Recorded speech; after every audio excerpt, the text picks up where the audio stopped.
Hey, everybody, this is Ben Bowman. Welcome back to another episode of The Oregon Bridge. I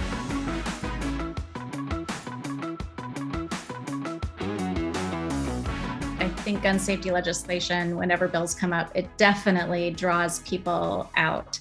Moms demand action. We understand that in order to have your voice heard, you have to do it in a way that is respectful of all gun owners. We are a nonpartisan organization and we respect the Second Amendment. And I think the messaging that's coming from the opposition is definitely trying to ignite their base in this fear that we are trying to take everyone's guns away. And that's simply not true.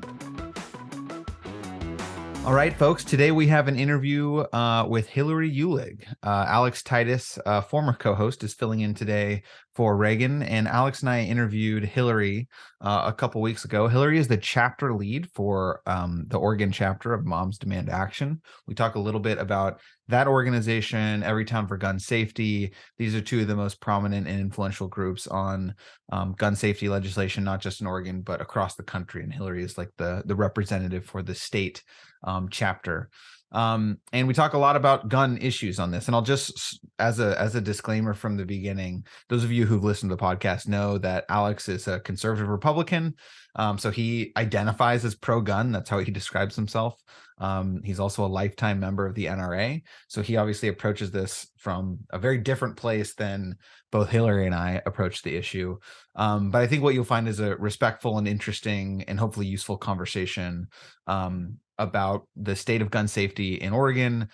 We cover a lot of ground. We talk about Measure 114, which is the very prominent ballot measure that passed just narrowly in the last election. So I was looking this up so I could tell it to you all. 50.65% yes, 49.35% no. So 975,000 to 950,000. That was the margin in that race.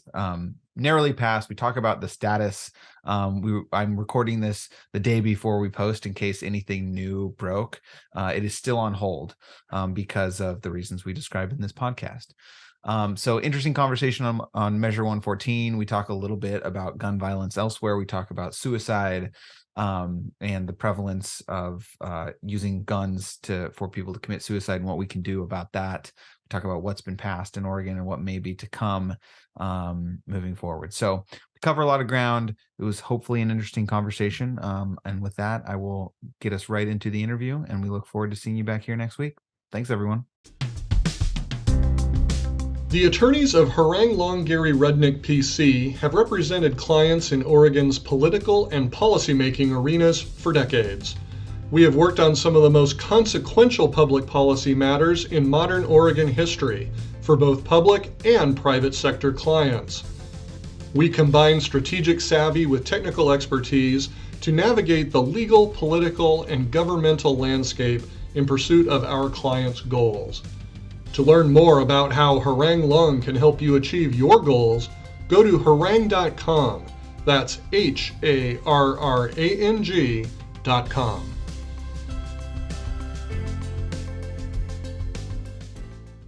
All right. Hilary Uhlig, thanks so much for coming on the podcast. How are you? I'm great. Thanks so much for having me. Yeah, well, you get bonus points because you are recording this with us on a late Friday afternoon. It is already dark outside. So thank you for coming on. We'll talk a little bit about policy. We'll talk a little bit about politics. But first, actually, before we even get to Moms Demand Action, tell us a little bit about yourself. Where do you live in the state? How did you get involved in the political space? Like, what brought you to your current role with Moms Demand Action? Sure. Well, I live in Hillsborough. I've got two kids. We've been here about 25 years now. And I have always been a voter. And then after the 2016 election, I realized that just voting is not enough. We really need to get involved. We need to do more than just vote. To protect our democracy and make sure that our voices are being heard. So shortly after the 2016 election, I helped found an indivisible group in Hillsborough. And that was really my entryway into understanding politics and state level politics and federal politics, and going to town halls and actually talking with legislators. And turns out at the time, my state rep was actually, our kids went to the same preschool 20 years ago. Wow. So it was really interesting to reconnect in a new sphere. And so for listeners who might not be familiar, probably on Alex's side of the aisle, not our side of the aisle, but Indivisible, can you tell us a little bit about that group? Sure. It was a kind of a grassroots movement that started after Trump was elected in the 2016 election. And it was a way to get people to become civically engaged. And during the Trump administration, there were quite a few things that the Indivisible movement tried to resist or stop from happening. Some we were successful with and some not. But it was really a way for me to encourage other people to become civically active. So that is actually how I found out about Moms Demand Action. I was at a town hall and I kept seeing this woman in a red Moms Demand Action shirt. And I was hosting a forum for community organizations, and I was inviting all these different forums to come tell us what they did. And I invited Sherry, who was in this red shirt, to come speak at our forum. And hearing what Moms Demand Action is about really spoke to me. And I realized that that was an organization I really wanted to get more involved with. That's a perfect transition. So can you tell us a little bit about, so you're the Oregon chapter lead, correct, for Moms Demand Action. Right. So what is the organization? Where did it come from? What does it work on?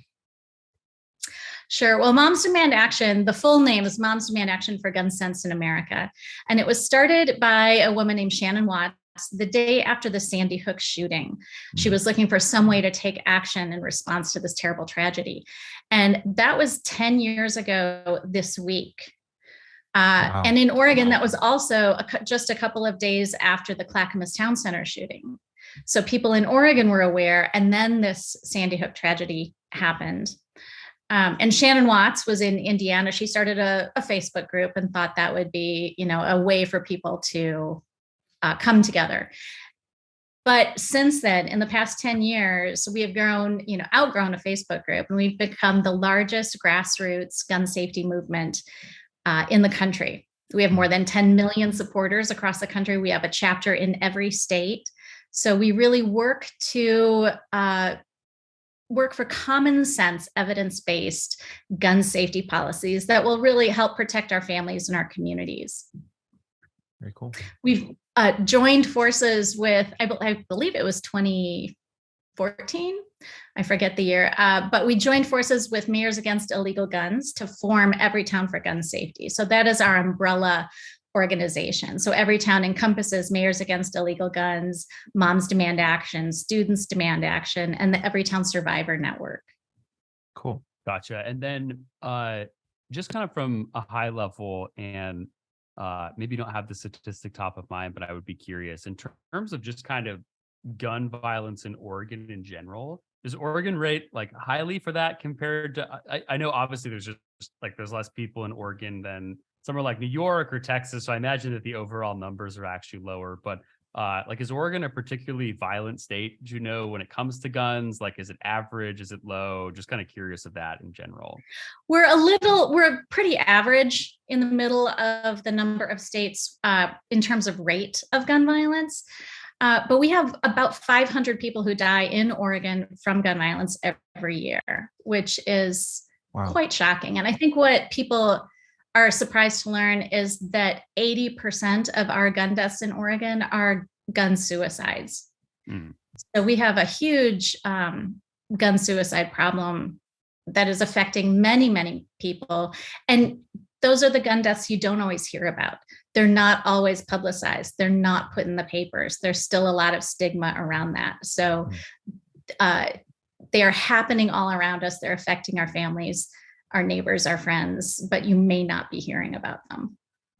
Yeah, I know that's a really good point. I've heard a lot of folks talk about that, especially when it comes to mental health, that there's quite a high number of people proportionally who take their own lives with the use of guns. And I know that's definitely a topic I've heard talked about that doesn't seem to get as much attention. So of course we recently had Measure 114 pass, but I wanted to kind of take us maybe down memory lane a little bit in terms of kind of the state of gun policy, gun regulation in Oregon before. What did the kind of last 10 years look like of that? Maybe we could start, we don't have to specifically start at 2010, but I think you kind of get what I'm going for. Mhm. And then in terms of that, what are kind of some of the major policies that were passed? What are the ones that maybe Moms Demand Action thinks should have passed but haven't passed yet? Curious of your perspective, just kind of the general landscape when it comes to the policy side of things. Yeah, well, Everytown for Gun Safety has ranked all of the states according to the strength of their gun laws, and Oregon actually rates 11th, which is pretty good. We've had some really good success in passing some life-saving gun violence prevention policies in the last 10 or so years. Specifically, we passed in 2015 background checks on all gun sales, which is really important to have those background checks in place. In 2017, we passed an extreme risk protection order, also known as a red flag law, which is another way to really keep guns out of the hands of people who are posing a threat to themselves or others. We've closed the boyfriend loophole so that we're sure that people who are convicted of domestic violence and stalking are not allowed to purchase or possess handguns or any guns. So we've had a lot of good work. And the last bill that we really are proud of supporting is the Senate Bill 554, which is a secure storage law. So gun owners are legally required to securely store their firearms. And that also provided certain buildings and sensitive places to prohibit guns, including concealed carry permit guns. Because I think a lot of people are surprised to learn that even in schools, if you have a concealed handgun license, you can take your gun into a school. And so I actually worked with Ben, I think it was just about this time last year, on getting school districts to set policies to make sure that people are aware that you cannot bring your concealed handgun permit if that policy, or you cannot bring your gun into schools if a district has set that policy.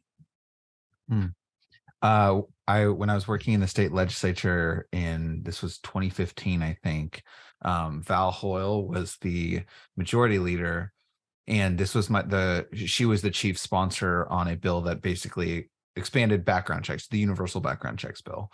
And I think including closing the so-called gun show loophole, where you could like basically sell a gun at a gun show and avoid having a background check done. And it was my first introduction to like the politics of gun legislation. What I mean by that is like, if you don't work in the state capitol or actively work on gun issues, when these sorts of bills are introduced, it animates a segment of the population in a way that almost no other policy issues do. So what I mean by that is, in then Majority Leader Hoyle's office, thousands of phone calls flooding the lines, thousands of emails, personal threats against then Representative Hoyle's safety. There's an attempted recall against her for pursuing it. So like obviously this can be a divisive issue with very strong beliefs on both sides, but that's sort of how it shows up in the legislative context, is like tons of people come out of the woodwork to weigh in. And in my own conception, Hilary, I won't speak for you, but I'll kind of let you reflect on this if this resonates. But like, to me, Moms Demand kind of has been created as a, I don't know, counterweight is the right word, but like a group of people that can vocally support policies that other people were vocally opposing. It almost sort of like levels the advocacy playing field a bit. But I'm kind of curious how you perceive of Moms Demand Action within the Oregon politics space. Like, what is your role in these hotly contested legislative conversations? Well, I think you're right. I think gun safety legislation, whenever bills come up, it definitely draws people out. I have uh, walked through groups of opposition on the steps of the Capitol. I've, rubbed elbows and sat in hearing rooms next to opposition with, unpleasant messages that they were conveying. But I think Moms Demand Action, we understand that in order to have your voice heard, you have to do it in a way that is respectful of all gun owners. We are a nonpartisan organization and we respect the Second Amendment. My father was a hunter. He would have a lot to say if he thought I were trying to take everyone's guns away. And I think the messaging that's coming from the opposition is definitely trying to ignite their base in this fear that we are trying to take everyone's guns away. And that's simply not true. Mm. I want to turn now to Measure 114. So I guess the first question, maybe just to level set, is like, what exactly does Measure 114 do, or what is it intended to do? Obviously, right now it is on, who knows what where we'll be when this is published, but for right now it is on hold because of a judge's decision. It is undergoing review. It's not been struck down or anything like that. It's being reviewed and is not being implemented at this time. But what does Ballot Measure 114 do? Simply put, it requires a permit to purchase firearms, which is good for 5 years. And you have to demonstrate that you can securely store and handle and load and fire your firearm before you can get your permit.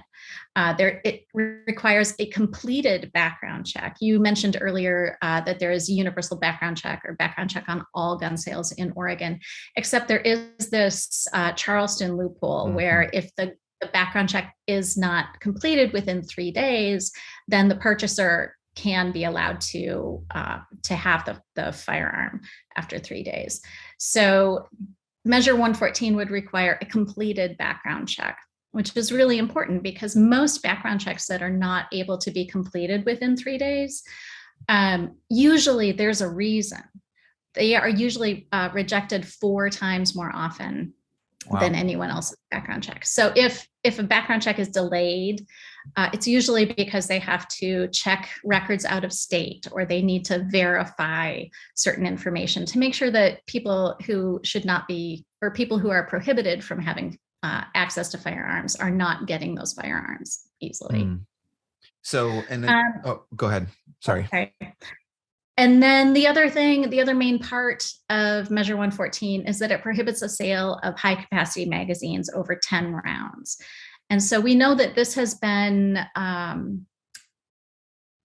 hotly contested by the opposition, but also we know that high capacity magazines have no place in society. They are designed as a weapon of war to be used to kill as many people as quickly as possible. And that is not something that a hunter needs to be able to do.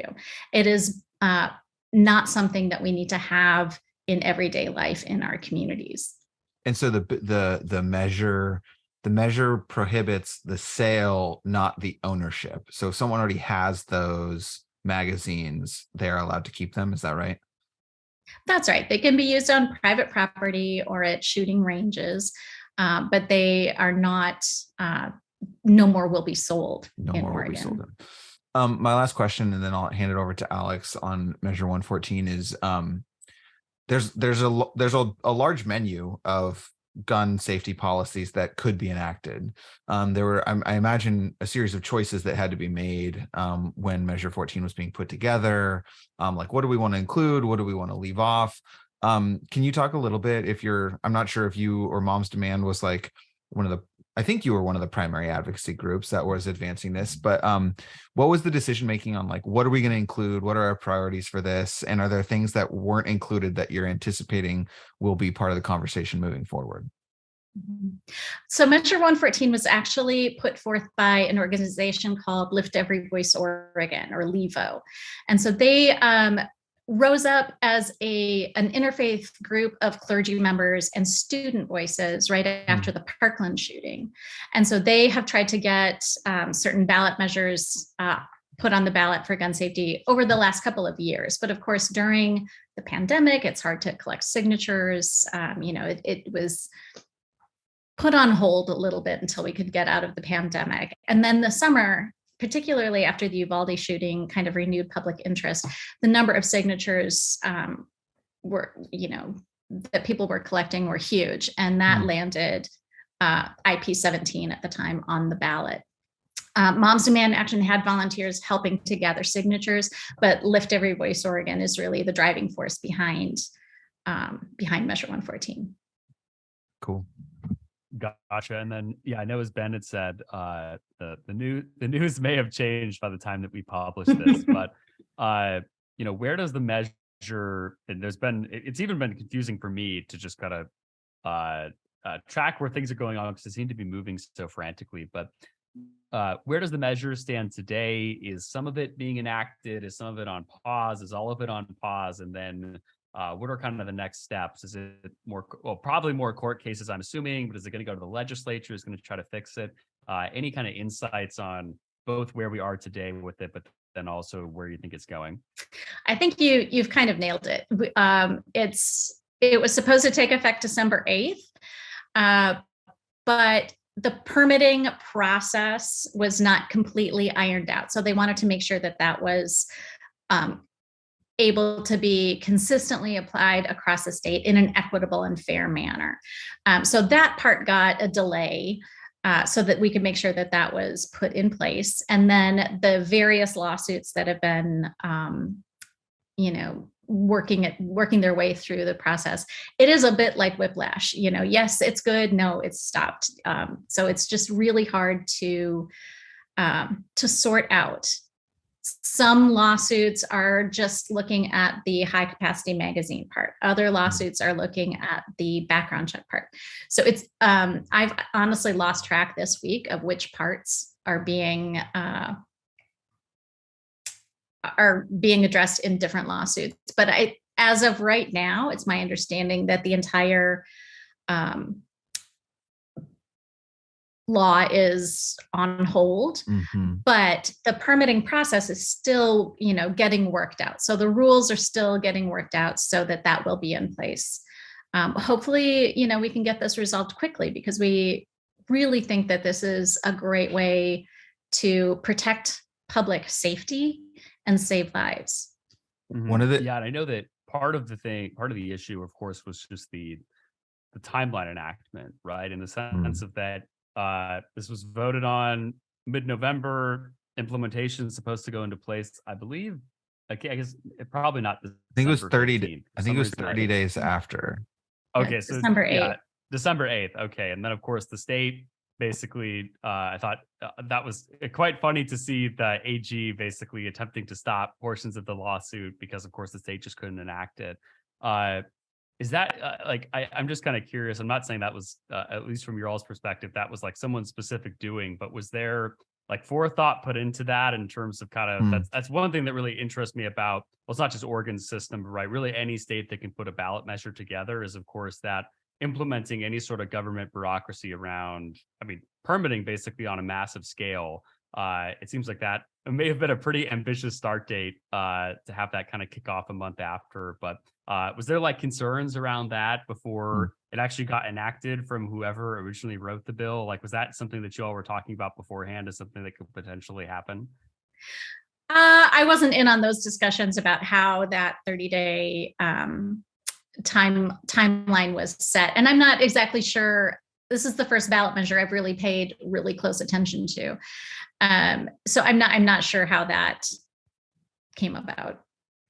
I think, but I do think it's ambitious, and I do think it can be done. Other states do have permit to purchase, and the states that have that in place have seen a decrease in both homicides and gun suicides. So I think once we get it in place, it will be very beneficial. I will just take this moment to get on my own soapbox and say, like, and neutral to subject matter, but like the ballot initiative system is not always the best method to make policy. And you can look at things that progressives have done at the ballot measure and as ballot measures, and things that conservatives have successfully done at the ballot measure. But like, recent examples include Measure 114 and these implementation challenges, the drug decriminalization measure that we've talked about on this podcast before, like your Measure 5 that passed in the 90s that limited property taxes without really a clear plan of what we're supposed to do next.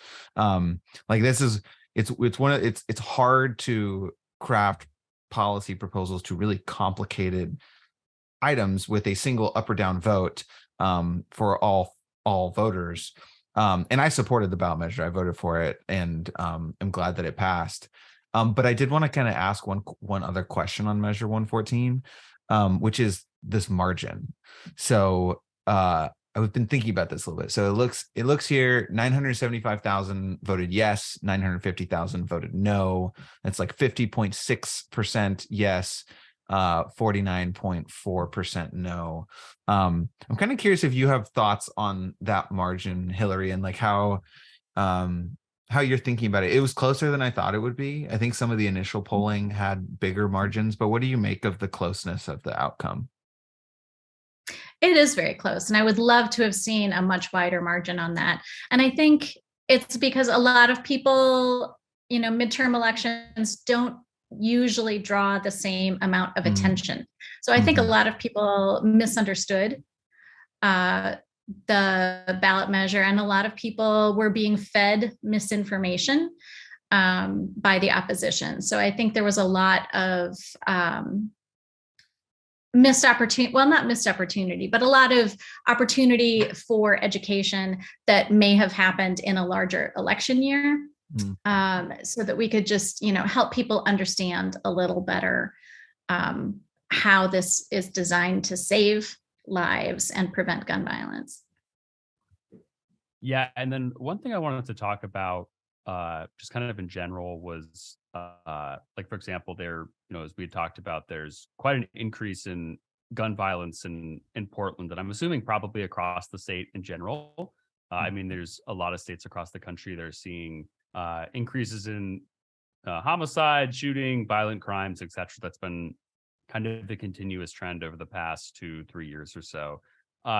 In terms of, I'm just kind of curious from your perspective, as in Moms Demand Action, is for example, it's very difficult to get a gun in a place like Chicago. But of course, now with new types of technology, of course, there's illegal guns, there's ghost guns, and things like that. Because I feel like a lot of the debate around sort of the gun regulation comes down to like the high capacity magazines, the AR-15s, the AKs, and stuff like that. But I know that most gun violence is done by handguns, which, I mean, of course, you could have a handgun with a 6-round magazine, 8-round magazine, or whatever. Of course, that would be totally fall within that spectrum right now. From your perspective, or kind of maybe like the groups, are there policies from your end that can maybe address that? Is there like any specific focus on handguns? I just feel like that's it feels like most of the debate generally is almost always around kind of like the high capacity round weapons, but of course, but most gun violence is done by handguns. So just kind of curious if maybe that's something that the group is working on in the future, or if that's kind of something that you've thought about as well, because I feel like that's generally kind of left out of the debate, at least when it kind of comes to gun safety and things like that. Well, I think the permit to purchase will help reduce gun violence with handguns. I think there are so many guns in our country. We have more guns than people. We have more gun shops than McDonald's. It's so easy to get a gun in our country that we need to address that. And that's not going to be a quick fix. We really need to change the culture to embrace gun safety and keep guns out of the hands of people who should not be having them. And yeah, the press and the media really like to amplify or report on, mass shootings and AR-15 style weapons and high capacity magazines. But really, we need to keep focus that daily gun violence in our communities is the vast majority of gun violence in our country, whether it's from gun suicide or domestic violence or any of the gun crimes that you were mentioning that have increased with handguns. So we really need to have a broad spectrum of gun safety measures in place so that we can begin to reduce gun violence in our country. That kind of leads me to something I'm curious about for my own reasons, but also I think listeners will be interested. Hilary, do you know, have you all established a 2023 legislative agenda or any issues that you're hoping that the legislature will act on in the coming session? Yeah, lots of bills are, in draft form or just getting pulled together. But we've been talking to different legislators and different possibilities. We'd really like to see the age for almost all guns for purchase raised to 21. We think so many of the gun crimes are being perpetrated by young people, by young adults. So we'd really like to make sure that 18 to 20-year-olds are not able to purchase guns, with some exceptions. I mentioned my dad is a hunter, my brothers were hunters. We can make exceptions for, to protect family heritage and whatnot, but also save, make gun sales safer. We're also looking at addressing ghost guns. There was a federal policy earlier through the Biden administration to address them, to make sure that ghost guns were labeled as guns, because the pieces themselves were not classified as guns by the ATF. So we want to make sure that those are recognized as guns. But also in Oregon, it would be a great way to address ghost guns by prohibiting the sale and purchase of ghost guns in Oregon. There's also different things we can do, like extending sensitive locations to cities and counties, so they can decide if they will allow guns in their city buildings and in their or in their county fairgrounds, things like that. We also want to look at funding for violence intervention programs. That was something that we supported in the last legislative session, to make sure that there is consistent funding for these community organizations who are able to reach into the places where the violence is happening, so that they can have authentic voices and authentic partnerships. But they need the funding to be consistent in order to be effective. And then we're also looking at some possibilities about increasing secure storage information distribution.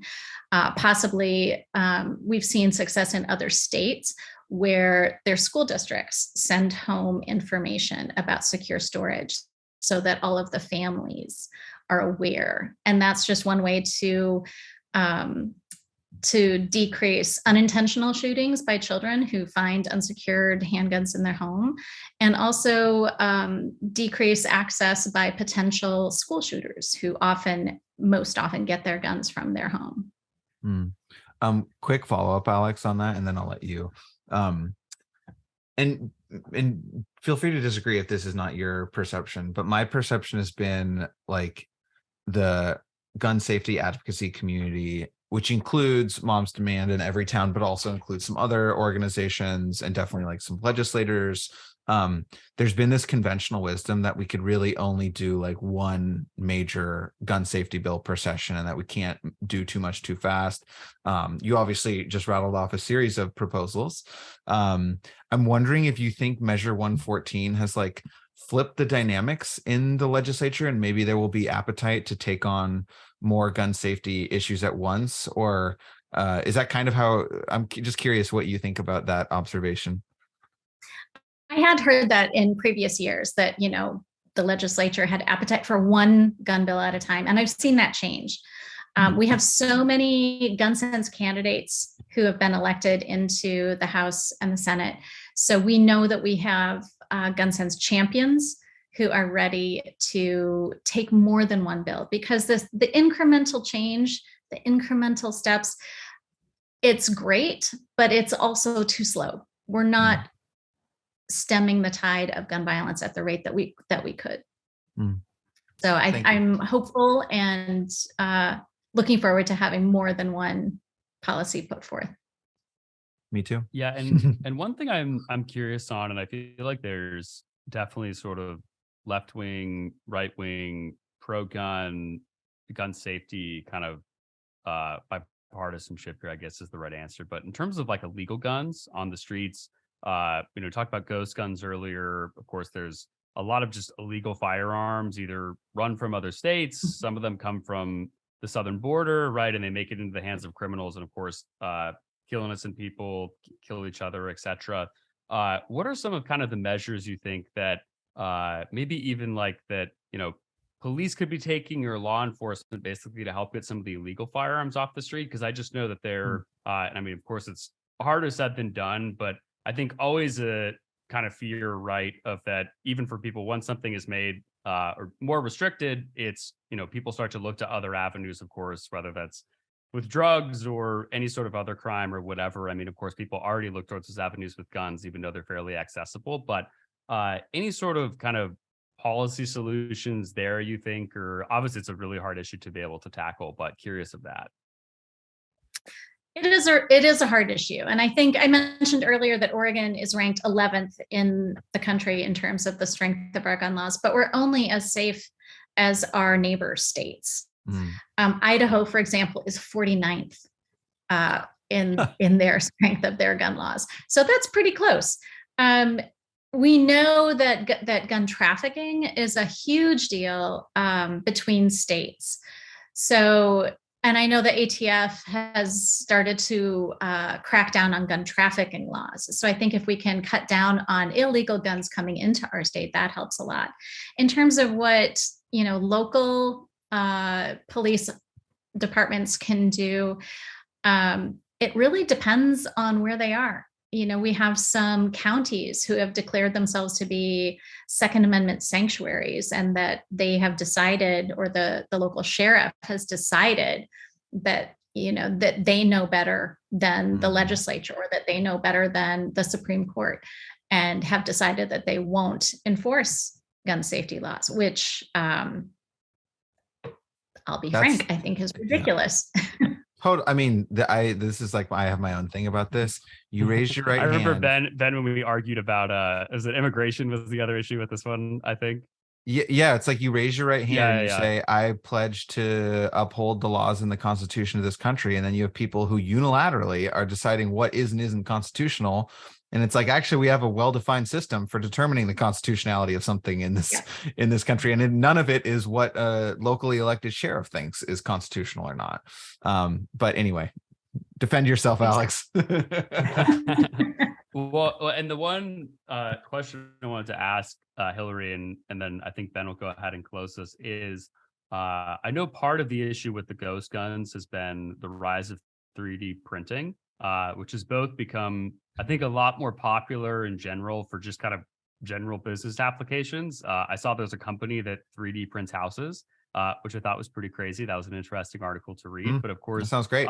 It's getting a lot easier to not even just produce firearms, but I mean produce other things. I think that should have at least. I think you should have to at least go to the store to buy a gun, right? You shouldn't just be able to make your own at home. But how does the application or kind of things like that, in terms of, obviously that will have probably changes in the policies that you may advocate for. And it's kind of a broader, very large question, but what are kind of those issues that are on your radar or Moms Demand Action radar for, obviously you're kind of working on things like Measure 114 now, but technology will keep changing, the landscape will keep changing. So but that I think is kind of one of those issues, but what other sort of future issues you kind of see maybe having to address just kind of as technology starts to evolve, and things like people being able to make their own guns at home might happen. So yeah, people are definitely making their own guns at home, whether it's 3D printing or getting mail order kits where, like I said before, the different pieces were not labeled as a firearm until you could assemble them, quite easily at home within 30 minutes with a couple of tools. So, making sure that those guns are also regulated as guns is important. As the technology changes, we need to be able to really take a look and see what will save lives. it really comes down to that. What is going to keep us safe?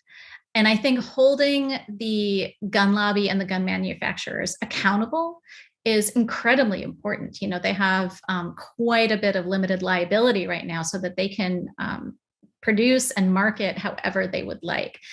But we need to make sure that, because what we've seen in the past is that once a regulation is set, the gun lobby or the gun manufacturers will just change the name of a part on a gun to skirt the law. So we need to make sure that however the laws are written, that they're airtight and that they can't be manipulated to, find a loophole to have some new technology that would, or some new label that would skirt the safety. Well, Hilary, we wanted to say thank you for coming on the podcast. And if there's a listener who's interested in the work that you talked about, or maybe wants to join Moms Demand Action, where would you direct them to go? We have a website, momsdemandaction.org, or you can simply text the word ready to the number 64433, and that will get you in the system. So you'll get invitations to our upcoming events and meetings. Very cool. Hilary Uhlig, thanks for coming on the podcast. Listeners, thanks so much for listening, and we'll see you back here next week. Thanks, everyone. Thank you.